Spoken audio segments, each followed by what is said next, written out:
भैया আপনারা সরে যান भैया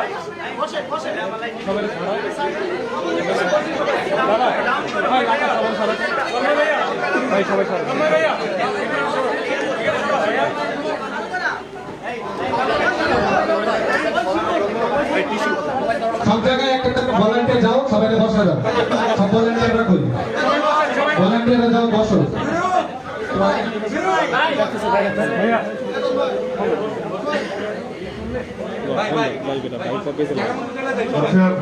সবাই বসো ভলান্টিয়ার কই এই যাও না ভাই সবাই মাস্ক পরো সবাই একটু মাস্ক পরে দাও সবাই মাস্ক পরেন মাস্ক পরেন ভাই সবাইকে মাস্ক হইছে একটু ময়দা দাও না একটু মাস্ক পরে লাইভ নিচে বের করতে ভাই ভলান্টিয়ার কই ভাই এই যাও দিনের পরে যাও এখন বসো সবাই কি খাওয়া দাওয়া করছে জি ভাই খাওয়া দাওয়া করছে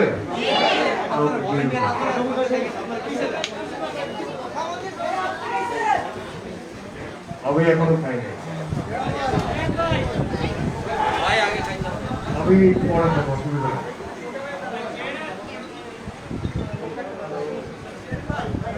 এখানে কোন অঞ্চল থেকে মানুষ আসছে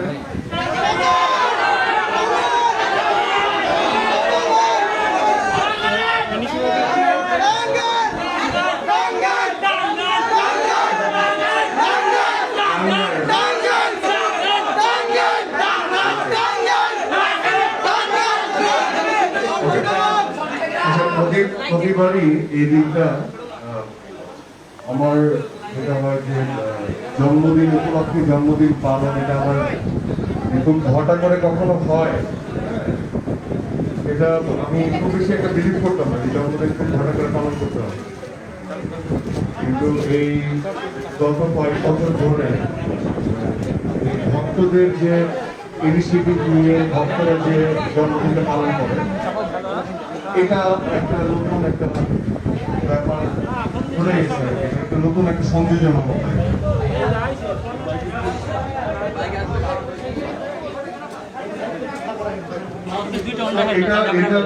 ঝামেলা করে আমার কাছে যে সবাই সবার জায়গায় বসে থাকবো হ্যাঁ এই উদ্ভিজিত হওয়ার দরকার আমি প্রতিবারই এই যে আমাদের মাঝখানে কথা বলতে আমার আরাম লাগে কিন্তু একটা ডিস্টেন্স মেনটেন করতে হবে এই জন্য যে আমাদের সিচুয়েশন গ্র্যাজুয়ালি যে অনেক ভালো জায়গায় আছে একটা সংখ্যার নাম সবাই শুনছি আমরা রাইট নতুন একটা ভ্যারিয়েন্টের কথা আমরা সবাই শুনছি নামটা কি অমিক্রন তো অমিক্রন থেকে আমরা এই যে গত কয়েক বছর ধরে এইটা প্রবলেম করতেছে এটা ওয়ারলেস তো মনে হয় গত কয়েক বছর ধরে আমরা কোভিডের সাথে আমরা যুদ্ধ করে যাচ্ছি রাইট তো সেখানে শুধুমাত্র আমরা ব্যক্তিগতভাবে নিজেরা জড়িত না আমাদের ফ্রেন্ডস আমাদের পরিবার বর্গের মানুষজন সবাই জড়িত তো আমরা কিন্তু এই কোভিডের সাথে ফাইট করি তো এই অমিক্রনের সঙ্গেও আমাদের একটা যুদ্ধ চলবে এবং সেই যুদ্ধে আমরা হয়তোবা জয়ী হব না কিন্তু আমরা স্বাভাবিকভাবে জীবনযাপন যেন করতে পারি সেই আস্থার জায়গাটা আমাদের নিজেদের তৈরি করতে হবে তাই তো এই যে আজকে আমরা ভালোবাসার টানে বা আমরা একজন একজনের সাথে যে একজনকে যে পছন্দ করি একটা টান যে ফিল করি সেই জন্য একত্রিত হয়েছি ঠিক আছে বাট এই যে নতুন ভ্যারিয়েন্ট আমি যেমন আমার বাবা চলে গেছেন উনি ওনার ক্যান্সার হয়েছিল লাং ক্যান্সার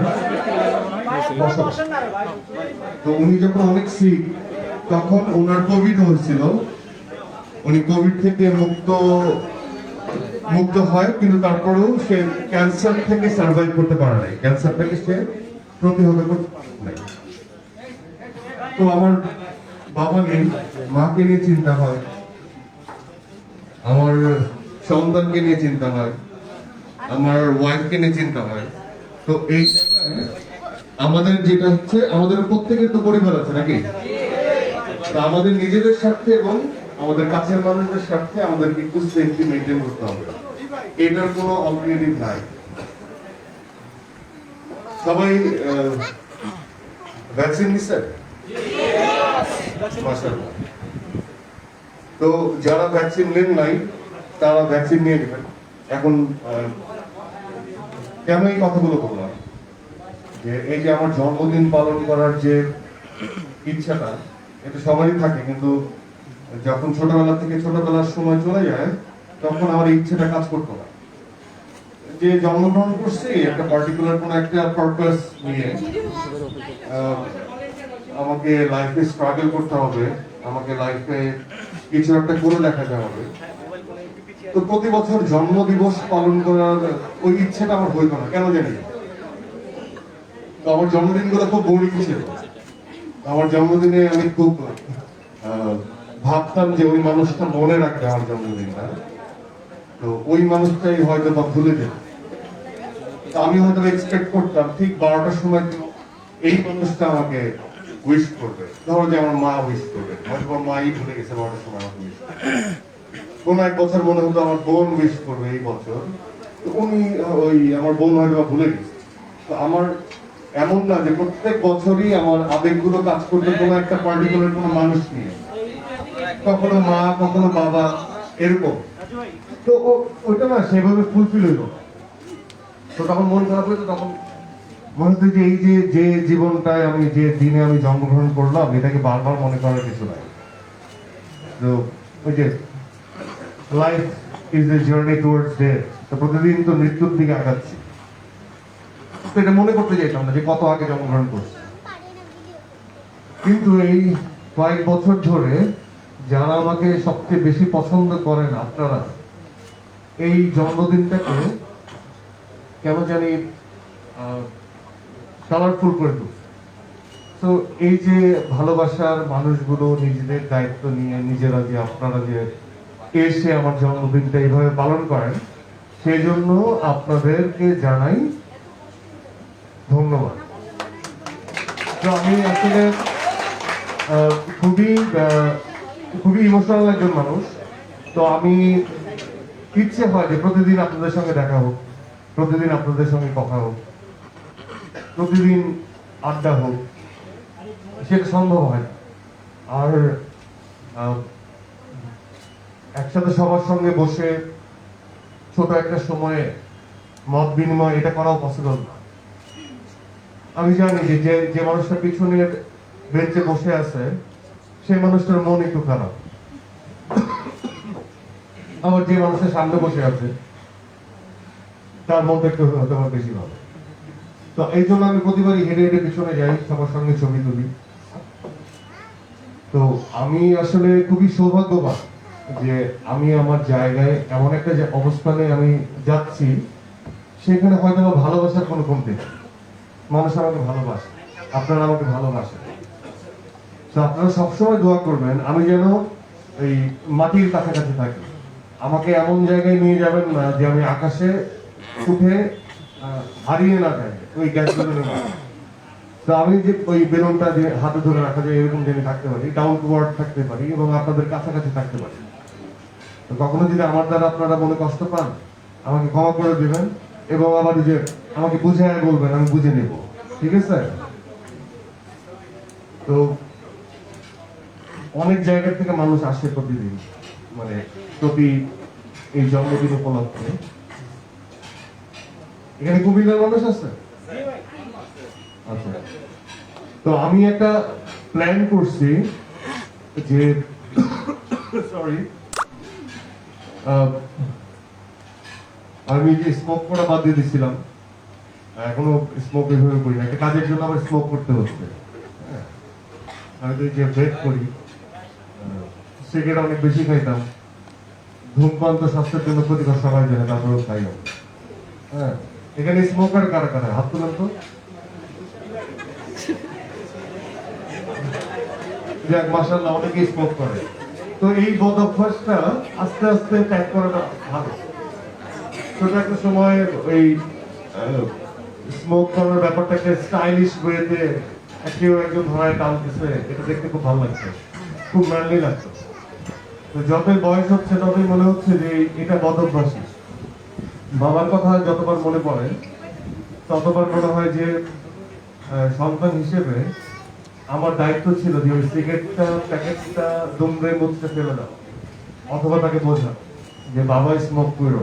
কারণ আমার বাবাও চেইন স্মোকার ছিলেন এবং ওনারা আসলে হয়তো বা স্মোকিং এর জন্যই তার এই লাংয়ে ক্যান্সারটা ধরা পড়ে। হ্যাঁ, তো এটা আসলে এটা মৃত্যুর কারণ, one of the biggest reason. যে আমরা যারা স্মোক করি তারা হয়তো বা কোনো একটা বড় ধরনের অসুস্থতায় ভুগলে সেখান থেকে সার্ভাইভ নাও করতে পারে। ইভেন তো কোভিডের ক্ষেত্রে আমরা তো ফুসফুসের উপর একটা প্রেশার দিয়ে রাখছি, ফুসফুস কিন্তু খুব ভালো অবস্থানে নাই। তো এটাই আর কি। তো যেটা বলছিলাম আর কি, আমি কোন প্রসঙ্গে ছিলাম? আচ্ছা, তাহলে বুঝতে পারলাম যে সে খুব মনোযোগ দিয়ে শুনতেছে আমার কথা। হ্যাঁ, তো কুমিল্লায় গিয়েছিলাম, একটা কুমিল্লার মতো জায়গায় একটা মেন্স কর্নার বলে যেটাকে, মেন্স সেলুন উদ্বোধন করতে। তো কুমিল্লায় মানে মানুষগুলো আমি একভাবে জানতাম বা একরকম ভাবতাম। প্রত্যেকটা জায়গাতেই দেখো খারাপ মানুষ ভালো মানুষ আছে, কিন্তু কিছু এরিয়ার বদনাম হয়, রাইট? তো টাঙ্গাইলেও আমার এলাকা, সেখানেও খারাপ মানুষ ভালো মানুষ আছে, বরিশালেও আছে, নোয়াখালীতেও আছে, কুমিল্লাতেও আছে, মানে পৃথিবীর সকল জায়গায় আছে। কিন্তু তারপরেও আমরা একটু মানে সাম্প্রদায়িকতার মতো সাম্প্রদায়িক রেসিজমটাকে একটু অ্যালাউ করি যে না এখানে এরকম, এখানে এরকম। হ্যাঁ, তো হয়তো বা কিছুটা সত্য, হয়তো বা পুরোপুরি সত্য না, হয়তো বা কিছুটা মিথ্যা। তো কুমিল্লায় যে একসেপ্টেড বা যে ভালোবাসা আমাকে দেখাইছে, আমি পুরোপুরি মানে মানে একদম আমি আকাশ থেকে পড়ছি এরকম। তো আমি সেটা আসলে ভাষায় প্রকাশ করতে পারবো না যে তারা আসলে এত সুন্দর করে মানুষকে ওয়েলকাম করতে জানে। তো কুমিল্লার থাকে না যে নতুন এক্সপিরিয়েন্স ছিল। তো আমি তখন প্ল্যান করছি যে আমি আসলে কাজ করতে করতে এই যে এরকম একটা জায়গা আমরা যখন দেখা করি, ওই জায়গাটা হয়তো অনেক বড় না, আর সবাই হয়তো আসতেও পারে। অনেকে আশা নিয়ে কিন্তু অনেক কষ্ট আছে, আর প্রতিটা কষ্ট নিয়ে একটা গল্প আছে। তো অনেকে আমাকে টেক্সট করে অনেক সময় জানায় যে ভাই আমি কিন্তু আসতে পারি। তো প্রতিবারই যখন এই প্রোগ্রাম গুলো করা হয় তখন একটা বাজেট তৈরি করা হয়, একটা প্রসেসের মধ্যে দিয়ে তন্ময়রা এটা করে। এটা শুরু থেকে হয়ে আসে, এটার মধ্যে আমি কখনো নাক গলাই নাই, হাত গলাই নাই, কিছুই করি না। যে এটা আসলে তাদের নিজস্ব ব্যাপার, তারা কিভাবে এই জিনিসটা করবে। তো কুমিল্লা যাওয়ার পরে আমার যেটা মনে হয়েছে যে বাংলাদেশের তো 64টা জেলা, নাকি এর থেকে বেশি আছে, 64টা। তো এক এক করে যদি 64 জেলায় যাওয়া যায় তাহলে মনে হয় যে তার ওই ভালোবাসাটাও হয়তো আমার হয় না, যে এখন একটা ইভেন্টে তারা আসতে কষ্ট করে 64টা জেলা আমি যেতে চাই, আমি তাদের সাথে বসে আড্ডা দিতে চাই। এটা আমার মনে হয়েছে যে হোয়াই নট, তারাই কেন বারবার আসবে। যেমন আমার অনেক আগে এটা মনে হয়েছিল যে হুট করেই তোমাদের বাসায় চলে যাবো, প্রত্যেকটা বাসায় একজন করে মা আছে যে রান্না করে, তার হাতে রান্না খাবো। আমি স্ট্যাটাসে একবার লিখছিলাম, কিন্তু প্রত্যেকে কিন্তু এটা করতে হবে গোপন। তো যখন আমি এই প্ল্যানগুলো নিজের মনের মধ্যে আনি তখনই হয় কি প্ল্যানগুলো আবার ভ্যানিশ হয়ে যায়, এই অর্থে যে দেখো এটা আমার একদমই নিজস্ব একটা ইচ্ছা যে আমি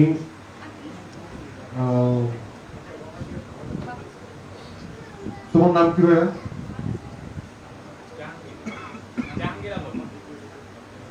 জাহাঙ্গীর আলম।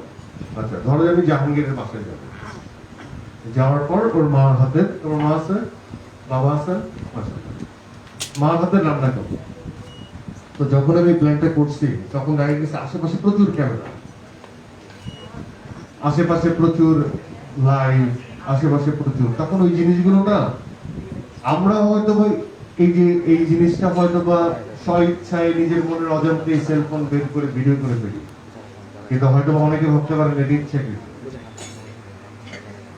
উনি দেখাচ্ছে, তখন ওই যে সুন্দর একটা স্বাভাবিক হয়তো বা একটা ইচ্ছা নষ্ট হয়ে যায়। তো আমার ওই ইচ্ছাগুলো তখন নষ্ট হয়ে গেছিল এই জন্য যে যখনই মানুষ জানতে পারছে তখন বলছে আমি কেমন নিয়ে যাবো, ভাই আমি এটা কভার করবো, আমি এটা এই করবো, কিন্তু আসলে এটা তো আসলে গোপনে যাবো, একান্তই ব্যক্তিগত কিছু মুহূর্ত সেই ফ্যান্টার পরিবারের সঙ্গে আমি কাটাবো, সেটা তো আমি আসলে কোনো সোশ্যাল নেটওয়ার্কে আপ করতে চাই না, যেমনটা আপ করতে চাই না আমার ব্যক্তিগত সম্পর্কের বিষয়গুলো। আমার পরিবার সবসময়ই আমার সোশ্যাল নেটওয়ার্কের বাইরে থাকে, তোমরা হয়তো জানো। এটা যে আমি খুব প্ল্যান করে কিছু একটা করছি তা, এগুলো আসলে ছোট ছোট ফিলোসফি বা ছোট ছোট ইচ্ছা, এটা আমি তখন জানতাম না যে আমি কখনো নিঃস্ব হতে পারবো কি, এমন না যে আমি নিঃস্ব হওয়ার পরে তোমরা সবাই যখন আমাকে একজন পরিচিত মুখ হিসেবে চিনছো বা জানছো, ভালোবাসতে শুরু করছো, তখন হয়তো আমার প্ল্যান করতে এরকম কিছু না। তো আমি তাহলে তো এমনই যে আমি যখন কোনো কিছু ছিলামই না, আর 10টা সাধারণ মানুষের মতো, এখন আমি যথেষ্ট সাধারণ মানুষ, আমি বলতেছি না অসাধারণ মানুষ, যে আমি যখন এই ফেম প্রসারের বাইরে ছিলাম তখন আমার প্ল্যানটা এরকমই ছিল। তো সিগারেটের প্রসঙ্গটা যেভাবে আসলো সেটা হচ্ছে যে আমি একটু পরপর কাশি দিচ্ছি না, তো ভয় পাই না, কোভিডের কাশি না। তো এটা হচ্ছে অনেকদিন পরে যে আমার ওই ক্যারেক্টার প্লের জন্য স্মোক করতে হচ্ছে, তো সেটা আমাকে আসলে সেটা সহ্য হচ্ছে না, সেটার জন্য একটু কাশি হচ্ছে। তো অনেক বক করতেছি, সিরিয়াস কথা বলতেছি।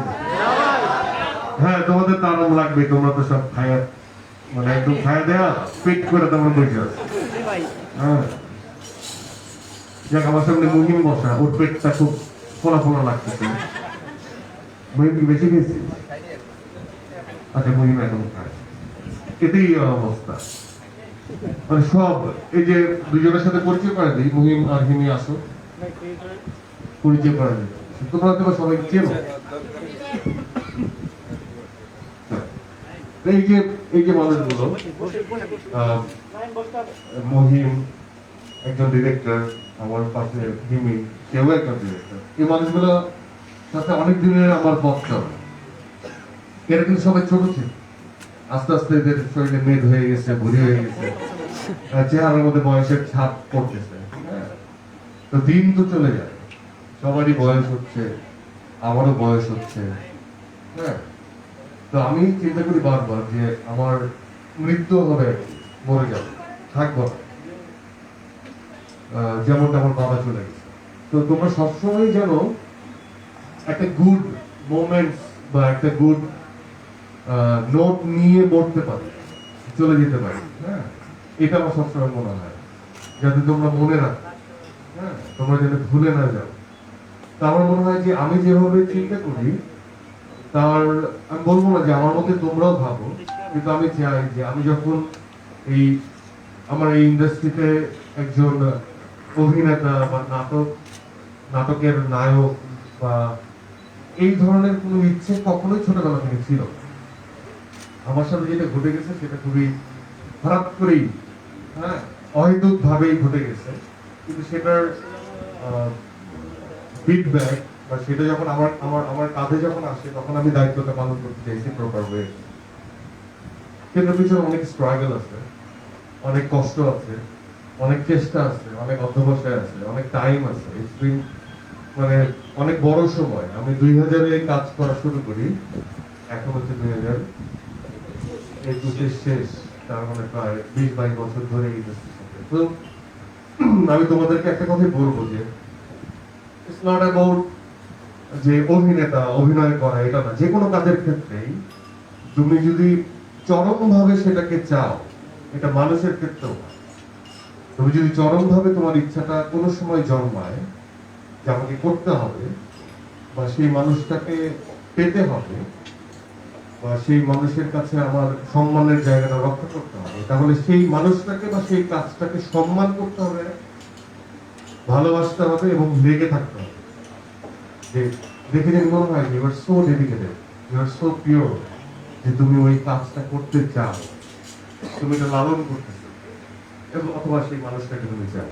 এটা মা বাবা ভাই বোন প্রেমিকা প্রেমিক যেই হবে, বন্ধু হোক, লেগে থাকতে হবে। পিছন থেকে চল। তো আমি যেমন আমার কিছু ফিলোসফি আছে, এই জন্য মানুষ আমাকে পাগল বলে, ঘাটতারা বলে, হ্যাঁ, অনেক মানে বেঁচে থাকার জন্য অনেক কিছুর দরকার হয় না।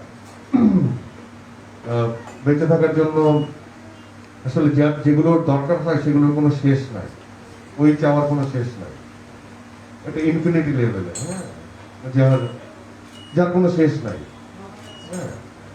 কিন্তু বেসিক যে চাওয়াগুলো আছে সেগুলো ফুলফিল হলেই আমি হ্যাপি।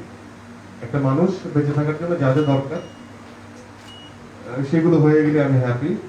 তো এই জন্য আমি না বলতে যাই সবকিছুতে, হ্যাঁ হ্যাঁ হ্যাঁ হ্যাঁ আমার দ্বারা হয় না। এই জন্য আমি ইগনোর করতে জানি, এই জন্য আমি কোনো একটা হয় না যে মুখরোচক বা কোনো একটা চাটুকারিতাকে আমি অ্যাভয়েড করতে জানি, সেটাতে আমি খুশি হই না, আমি পিওর স্টেটমেন্টে খুশি হই। একই অর্থে আমি সবসময় বিলিভ করি যে টাকা যেন আমাকে কিনে না ফেলে, হ্যাঁ, অর্থর মধ্যে যেন আমি গা ভাসায় না দিই, এটাও বিলিভ করি। কারণ আমার রিকোয়ারমেন্ট খুবই, হয়তো বা আমি চাইলেই 500 পাবো, কিন্তু আমার রিকোয়ারমেন্ট ওই 250 বা 200 সীমাবদ্ধ থাকলে ভালো। কারণ আমি অত প্রেশার নিতে চাই না। মৃত্যুর পর সবাই কেউ টাকা নিয়ে কবরে যেতে পারে, আমার বাবাও পারে, কারণ আমি বারবার বাবার কথা বলতেছি এই জন্য যে আমি আমার বাবার কাছ থেকে আর একটা কথা বলি, যেটা হচ্ছে যে সময় যদি ফুরিয়ে না যায়, হ্যাঁ, তোমরা সবসময় যেটা করবা, আমি যেটা ফিল করি সবসময়, আমি আমার বাবাকে প্রচন্ড মিস করি, এটা খুব সত্য কথা। একটু আমার এক্সপ্রেশন গুলো আমি খুবই আমার বাসায় ফ্যামিলি মেম্বারদের কাছে আমি খুব বেশি একটু জাহির করি না, এটা অনেক ছোটবেলার অভ্যাস। তো হয়তোবা আমি একটু শক্ত মানুষ, বা আমি হয়তোবা কাঁদলে একা একা কাঁদে, কারোর সামনে কাঁদতে চাই, কিন্তু তারপরেও অনেক আবেগী হয়ে গেলে অনেক অনেক আটকে রাখতে পারি, মানে ফ্লোটাকে ঝেড়ে দিই। যেমন আমি আমার মাকে সম্মাননা পুরস্কার দেওয়া হয় যখন, তখন আমি খুব আবেগী হয়ে গেছি যে এই মাকে এত জ্বালাই, এই মাকে কখনো সম্মানই দেওয়া হয়, নিজের প্রতি নিজের অনেক ছোট লাগতেছিল যে একজন বাহিরের মানুষ, তারা ঘটা করে আমার মাকে সম্মান দিচ্ছে, বাট আমার হয়তো বলাই হয় না যে মা তোমাকে ভালোবাসি, মা তুমি আমার খুব কাছে, মা সবসময় কমপ্লেন ছিল রান্নাটা ভালো হয়, কি রান্না, হ্যাঁ, সবকিছু। এবং আমরা ছেলেরা মেয়েরা বলে ফেলি যে তুমি আমাকে আসলে ভালোবাসো, মার থেকে বেশি তো ভালোবাসা আসলে কেউ দিতে পারবে না, সম্ভব। আর বাবার ভালোবাসার অনুভূতি গুলো যখন আমি বাবা হয়েছি তখন আমি দেখছি যে আমাদের অনুভূতি গুলো মাদের অনুভূতির মতো না। বাবারা ভালোবাসেন হয়তো অনেকটা এক্সপ্রেসিভ না, এক্সপ্রেশন দিতে পারে না মাদের মতো। বাবাদের সবসময় বুকে জড়ায় ধরে রাখতে পারে না, কারণ বাবাকে তো কাজ করতে হয়, বাইরে থাকতে হয়, অনেক কিছু। তো এই কথাই বলবো যে আমি মাকে তো আমরা চিনি, কাছেই পাই সবসময়, মা হচ্ছে আশ্রয়, বাবা হচ্ছে শক্তি। বাবা বিষয়টা আমি বুঝতে পারছিলাম যখন আমি নিজে বাবা হচ্ছি, যেদিন আমি নিজে বাবা হলাম, যে অদ্ভুত একটা কানেকশন তৈরি করলাম আমার সব ছেলে সন্তান নির্বাণের প্রতি। তখন আমি ডিসকভার করতে পারলাম এটা হচ্ছে মানে ফাদার, বাবা। আর বাবা যেদিন চলে গেলেন সেদিন বুঝতে পারলাম যে আমি কি হারাইলাম। তো আমি তোমাদেরকে এই কথাটা বলবো যে বাবা মা এদেরকে একটু আগলে রাখো, কারণ এরা যখন চলে যাবে তখন তুমি আসলে রিয়েলাইজ করবা যে অনেক কথা বলার ছিল, অনেক কিছু করার ছিল, অনেক কিছু আসবে। তো আমি আমার এক্সপিরিয়েন্স থেকে তোমাদেরকে জানাতে চাই বা আপনাদেরকে জানাতে চাই যে প্লিজ আপনাদের বাবা মার প্রতি আপনারা সবাই মানে তাদেরকে একদমই, যারা রাখছেন তারা তো মাশাআল্লাহ, যাদের একটু দূরত্ব হয়ে গেছে তারা একটু কাছে টেনে নেন, তাদেরকে আরাম দেন, তাদেরকে সরি বলেন, কারণ তারা দীর্ঘ সময় ব্যয় করছে আপনাদের মতো, এখন আপনারা বড় হয়ে গেছেন, আপনাদেরকে মানুষ করাচ্ছে। তো এটাই, অনেক সিরিয়াস কথা বলতেছি, মানে আপনারাও শুনতেছেন, কারণ না শুনে যাবেন কোথায়, আমি তো কথা বলতেছি। ফোর ফিল করলেও বলবেন না যে ভাই কথা ঘোরান, হ্যাঁ ইমোশনাল হয়ে যাচ্ছি। তো তো ওইটাই আর কি, যে জন্মদিনেও আমি একটা খুবই হিডেন একটা মানে কেমন জানি একটা ফিল হচ্ছে যে যেমন আজকে আমি অনেক লেটে ঘুম থেকে উঠছি, ওঠার পর কালকে আমার ছেলে আমার জন্য অনেক গিফট কিনছে এবং সেটা সে এখন 7 ক্লাস। তো this is the first time যে সে একটু মানে সারপ্রাইজ করছে আমাকে। তো একই অর্থে একটা বাবা আমাকে সারপ্রাইজ করতেছে, আমার সন্তান একই জায়গায় হয়তো আমি আমার বাবাকে মিস করতেছি। তো এই অনুভূতিগুলো না কেমন যেন অদ্ভুত, আমার কাছে খুবই নতুন এবং খুবই নতুন ভাবে আমি এক্সপিরিয়েন্স করছি। তো এই জন্য না জন্মদিবসটা কেমন যেন আমার কাছে লাগে। জন্মদিবস আসলেই না অনেকের মৃত্যু দিবস আমার মনে পড়ে, এই মানুষটার আজকে জন্মদিন, এই মানুষটা অমুক তারিখে আমার মরে গেছে, চলে গেছে।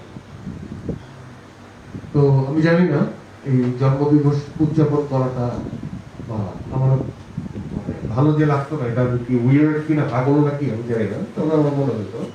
তবে আজকে খুব ভালো লাগতেছে যে সবাই ব্ল্যাক, আমার কালো, আমার যদিও কালো হচ্ছে মন খারাপের রং, কালো হচ্ছে বেদনার রং, কিন্তু তারপরেও কালো যেন আমার কাছে খুব ভালো লাগে। এই জন্য আমার বন্ধুরা অনেক সময় আমাকে বলতে যে তুই তোমার দুঃখ পেয়ে আসিস, হ্যাঁ দুঃখ তোমার জীবনে আসতে গিয়ে তোমার খুব ভালো লাগে, এনজয় করতে। হ্যাঁ আচ্ছা, এটা যাই হোক, ওইটা আমার একটা অন্য মাহলে চলে যাবে, তখন আমাদের অনেক অন্য। হ্যাঁ তোমার অবজারভেশন ঠিক যে কাবার যে উপরে যে, হ্যাঁ সেটাও কালো। যাই হোক, কালো, আলো, অন্ধকার, পরিষ্কার, এগুলো আসলে শেখ একটা ছাড়া আরেকটা কোনো অস্তিত্ব নাই। হ্যাঁ আলো না থাকলে কালোর কোনো অস্তিত্ব থাকতো না। কালোকে আমরা কালো বলতে পারি কারণ তার বিপরীতে আলো আছে। তো আচ্ছা, এই যে এতগুলো মোবাইল, এগুলো কি সবাই লাইভ করতেছে নাকি ভিডিও করতেছ? আচ্ছা আমি না, আমি দেখলাম যে শুধুমাত্র আমি না, আমি তো স্মোকিং এর কারণে খুব খুব করে কাশতেছি। ইদানিং সময় নাকি সবারই খুব খুব করে কাশি হচ্ছে, সবারই ওয়েদার চেঞ্জের জন্য। এই মাঝখানে খুব রিসেন্ট সময়ে এখানে যারা উপস্থিত তাদের কোভিড হয়েছে, কার কার হয়েছে কেউ বলবো না তো, আমি জানি। আরে ভাই বলো, এখানে কোনো মানে কোনো প্রবলেম নাই। মানে আমি জানতে চাচ্ছি যে আমরা তো অনেকটা কোভিড থেকে অনেকটা মানে আমাদের যে স্ট্যাটিস্টিক্স বলে সেটা হচ্ছে যে অনেক কম এখন। এই জন্য আমি বোঝার চেষ্টা করতেছিলাম যে মানে কারো আত্মীয় স্বজনের মধ্যে কোভিড এর স্ট্যাটিস্টিক্সটা কি, এটা জানার চেষ্টা হয়েছে। কারো আত্মীয় স্বজনের মধ্যেও নাই কারো কোভিড হয়েছে? আরে না না, বলতে হবে মানে যাদের আত্মীয় স্বজনের মধ্যে কোভিড আছে তাদের নিয়ে হয়তো এখানে বসাইতে পারি।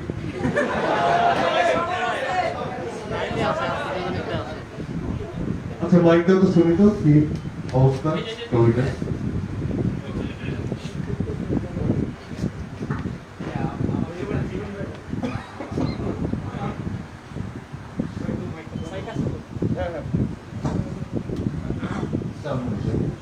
কবিদের কি কথা বলবো আমার টিভিএ হয়েছে মানে রিসেন্টলি না এই গত 6 মাসে আচ্ছা আচ্ছা আচ্ছা মানে আমি জাস্ট এক মাস দেড় মাস মানে এর মধ্যে এর মধ্যে থাকে। যেমন আমার অনেকেই জানে না আমি বলি আমি কিন্তু আই ওয়াজ কোভিড পজিটিভ আমার যখন হয় তখন আমি আমার নিজের মাকেও জানাই নাই এটা ভেবে আমার হচ্ছে ঈদের ঠিক আগ মুহূর্তে আই ওয়াজ পজিটিভ এবং কাউকেই জানাই না। এখন আমাদের প্রডিউসার আমাদের যে মুভিমের সাথে কথা হচ্ছে হ্যাঁ তো ভিকির সাথে কথা হচ্ছে ভিকি বলতেছে ভাই আপনার গলাটা এরকম লাগতেছে আমি বলছিলাম না এরকম লাগতেছে তো আমি সেই সময় এত আমার সিমটম গুলো বলি আমার জ্বর আসলো 104 থেকে 5 ডিগ্রি এবং তারপর হচ্ছে 3-4 দিনের নামে নাই খুব মানে শরীর কামড়াচ্ছিল যেটা বলে চালাচ্ছিল মানে খুব কষ্ট হচ্ছিল এবং 3-4-5 দিন পর হচ্ছে এর মাঝখানে আমি টেস্ট করাইলাম নিজে ড্রাইভ করে গেলাম এভার কেয়ারে দেখলাম যে পজিটিভ আসছে তো আমি আমাদের ভাবিকে বললাম যে একলা থাকতে হবে তো এটি সবচেয়ে পেইনফুল যে তুমি একলা একটা রুমের মধ্যে আসো তুমি বাইরে যেতে পারতেছো না কিন্তু আমার বাসায় হয়েছে কি আমার বাসায় একটু সবাই একটু মানে কেমন যাবে তো গত বছর প্রথমে হয়েছিল আমার ওয়াইফের বউয়ের ও বেরি হইতো না কিন্তু ওর পজিটিভ এবং সে রিস্টোর করলাম 6-7 দিন পর 6-7 দিনের মধ্যে তো আমরা সবাই একজনের সাথে আরেকজনের মাস্ক তো ব্যবহার করে নিই বাসায় তো ঘোরাফেরা করছে পরে ওকে নিয়ে গেলাম গাড়িতে ও পজিটিভ আমি টেস্ট করালাম আমি নেগেটিভ তারপরে আমার বাসায় শ্বশুর শাশুড়ি ছিল তাদেরকে নিয়ে টেস্ট করালাম তারা নেগেটিভ তো ঠিক 10 দিন পরে দেখি বাবুর জ্বর আসছে তখন একটু ভয় পেলাম পরে 11 নম্বর দিন আবার দুজনে টেস্ট করালাম মা আর বাচ্চা দুইজনই নেগেটিভ তখন ডক্টর মহল থেকে আমাকে বলা হলো এটা নন স্প্রেড করবে আমি নতুন একটা টার্মের সাথে পরিচিত হইলাম কোভিড এখন নন স্প্রেড হবে ঠিক আছে তো এবার হইল আমার তারপরে 4-5 দিন এরকম জ্বর দেন হচ্ছে 3 নম্বর দিন আমার স্মেল চলে গেছিল আমি কোনো স্প্রে পাচ্ছিলাম না বাথরুমে দিয়ে নাই আমি অবশ্যই যে এটা কোভিড হয়েছে এরপর আমার এইচজিপিটি বলে লিভার ওয়েটে একটু ঝামেলা হইলো এটা নাকি এই নতুন এর আগে কি ছিল ডেল্টা এই ডেল্টা ভ্যারিয়েন্টে নাকি সবারই একটু লিভার ওয়েটে একটু প্রবলেম হয় তো মাশাআল্লাহ 15-16 দিনের মাথায় ঠিক হয়ে গেলাম এরপর আগে নিয়ম ছিল 2 মাসের কোভিড হওয়ার 2 মাস পর ভ্যাকসিন নিতে পারবা এবার হয়তো প্রোটোকল চেঞ্জ হয়েছে 1 মাস পর তুমি ভ্যাকসিন নিতে পারবা পরে 1 মাস পর মডার্না নিলাম এরপরে নেক্সট মডার্না এই হলো অবস্থা কিন্তু রিসেন্টলি কারো ফ্যামিলিতে মানে খুব কম যেহেতু খুব রিসেন্টলি কারো ফ্যামিলিতে ভাইটাকে দাও ভাই আমার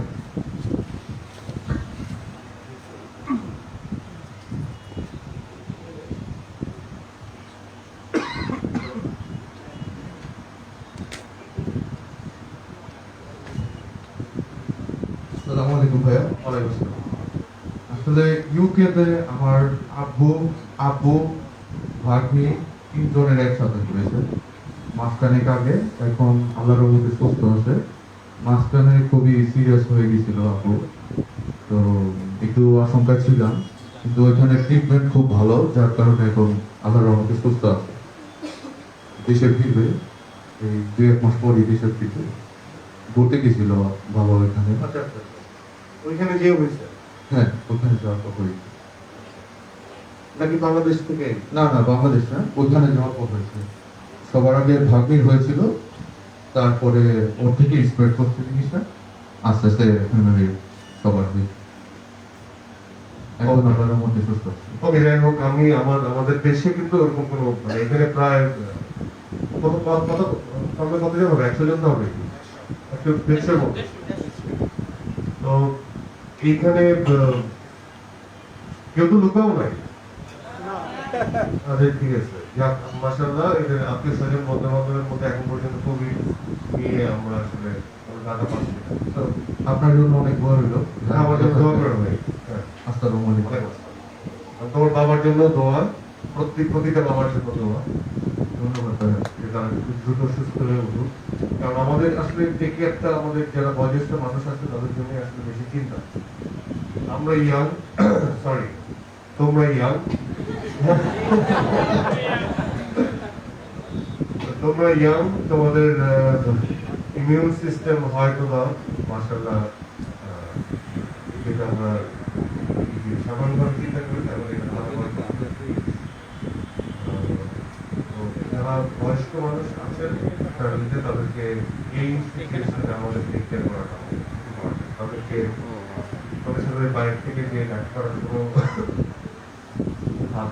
যে প্রিকশন গুলো নেওয়া উচিত বা যেটা করা উচিত সেটা অবশ্যই করবা। কারণ এই 2019-এ তো আমরা সাথে পরিচিত হই না, এরপরে কিন্তু আমরা অনেক মেনটেন করছি, আমরা কিন্তু অনেক ভয় পাইছি, আমরা কিন্তু অনেক আতঙ্কিত ছিলাম, আমরা কিন্তু সব কিছু আমরা করেছি। আস্তে আস্তে আমরা ক্যাজুয়াল হয়ে গেছি, আস্তে আস্তে আমরা সবকিছু নর্মাল হওয়ার কিন্তু আমাদের উচিত যে ওই নতুন শত্রু নতুন রকম করে ভাবে, তো আর পুরান শত্রু পুরান ভাবে ভাবে। তো কাছের বন্ধু কিন্তু সবচেয়ে বড় শত্রু হইতে পারে, এটা কি জানো? কোভিডের ক্ষেত্রে এরকম যে কাছের বন্ধুটা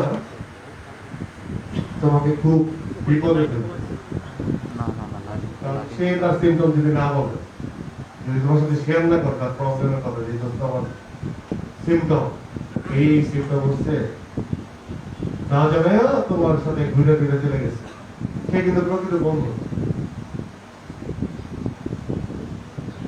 সে তোমার বলবে যে এটা ঘুরে, তাহলে ওই সিমটমের কথাগুলো বলে দিন। আর ফ্যামিলিতে 10 জনের হলে 10 জনের কথা বলে দিলাম। আচ্ছা, এখন বলতে পারতেছি না যে তোমাদেরকে আমার মানে তোমরা আমার খাও। মেনুতে কি কি ছিল? তুমি কি কি খেয়েছো? অনেক কিছু ছিল। এই যে আপুটা ক্যামেরা ধরে আছে, ফ্ল্যাশ লাইট দিয়ে চালায় আছে, ধরেই আছে, মানে পারে ও মানুষ।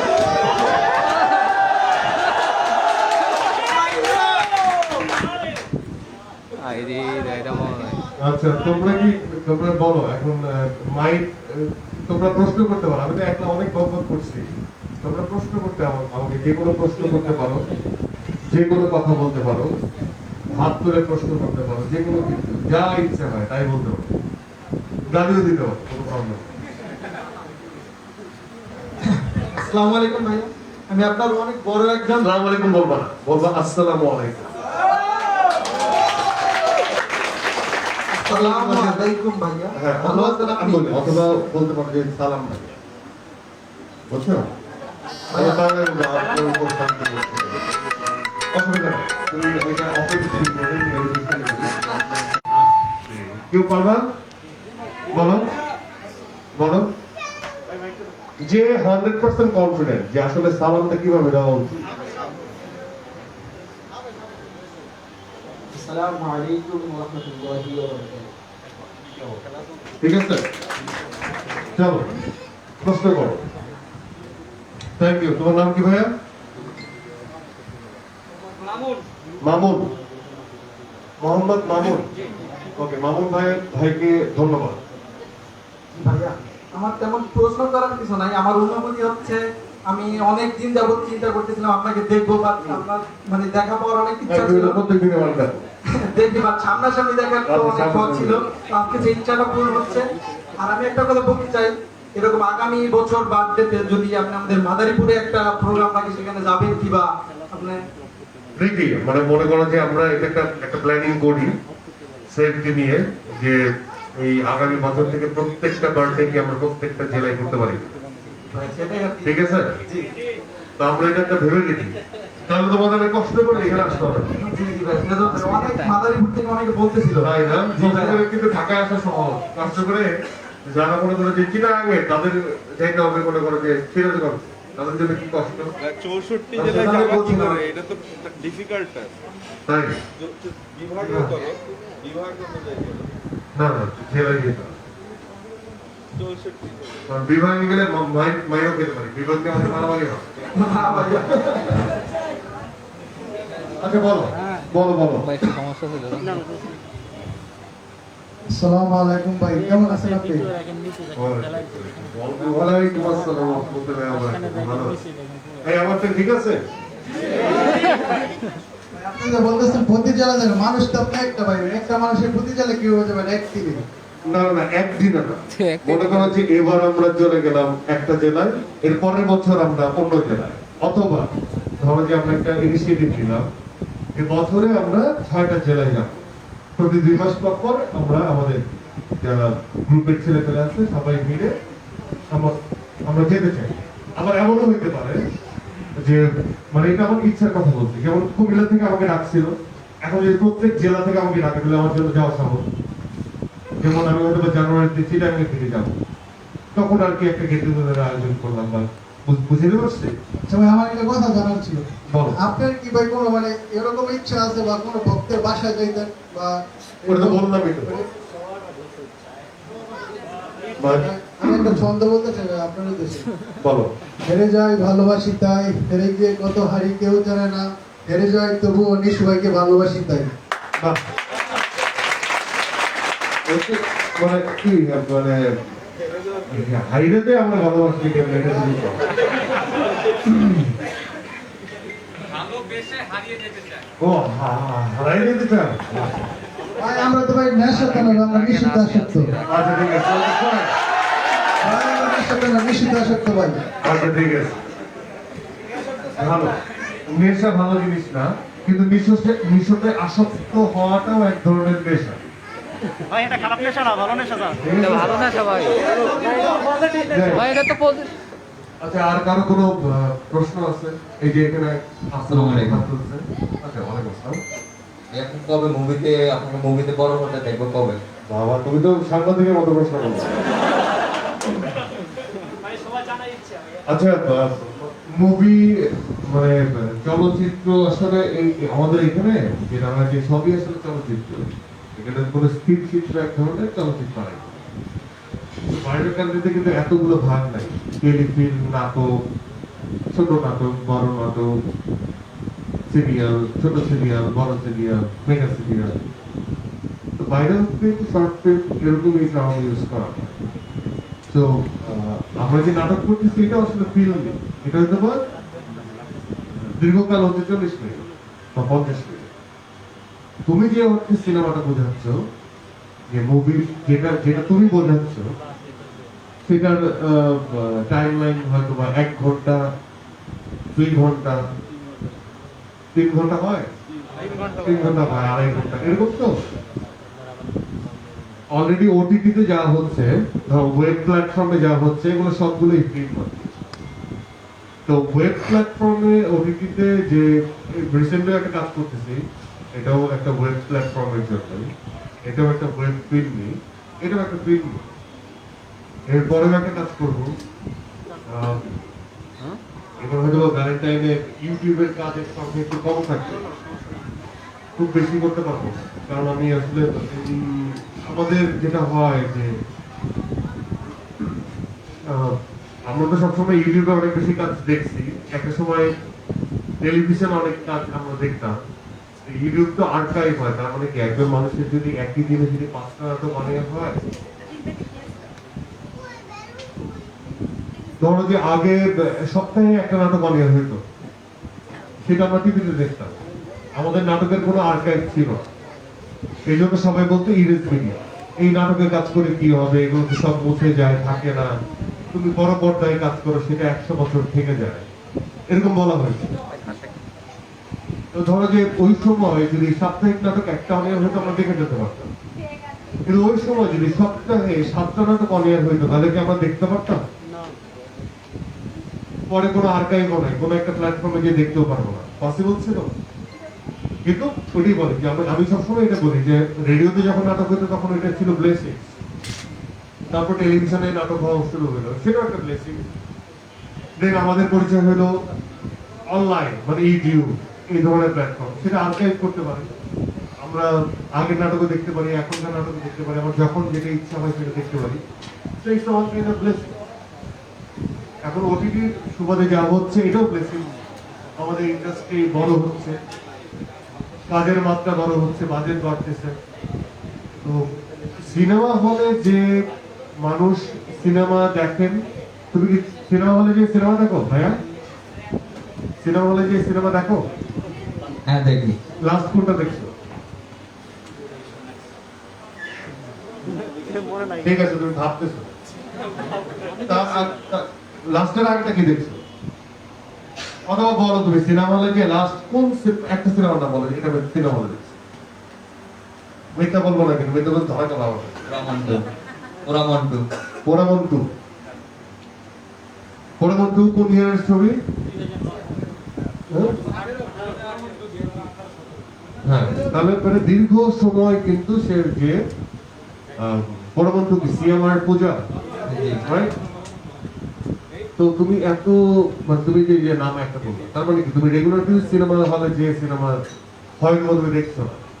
যারা সিনেমার পক্ষা, যারা সিনেমা হলে যে সিনেমা দেখে, তারা এখন জিজ্ঞেস করলে এখন ও ধাপ ধাপ করে সিনেমার নাম বলে।